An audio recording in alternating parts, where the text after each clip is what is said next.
आपल्या विविध मागण्यांसाठी हजारो मराठा बांधव शहरामध्ये मुंबईमध्ये पोहोचलेले आहेत। या आंदोलकांची कोंडी व्हावी यासाठी तेथील हॉटेल बंद करण्यात आलेली आहेत। पिण्याचं पाणी सुद्धा त्यांना मिळणार नाही अशा प्रकारचे डावपेच करण्यात येत आहेत, अशा बातम्या समोर येत आहेत। एकीकडे लोकशाही मार्गाने आंदोलन करण्याचा सर्वांना अधिकार आहे अशी भूमिका घ्यायची आणि दुसरीकडे मात्र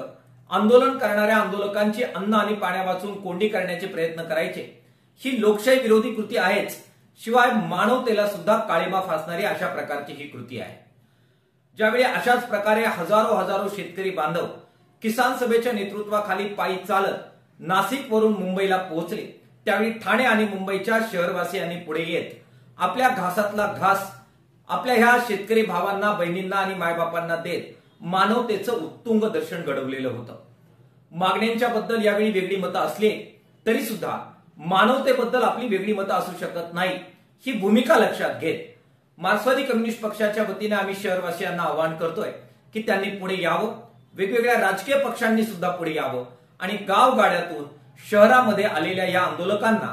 अन्न आणि पाण्या वाचून त्यांची कोंडी होणार नाही यासाठी सहकार्य करत आपल्या घासातला घास आणि पिण्याचं पाणी यांना देऊ करावं, अशा प्रकारचं आवाहन मार्क्सवादी कम्युनिस्ट पक्षाच्या वतीने आम्ही करतो आहोत।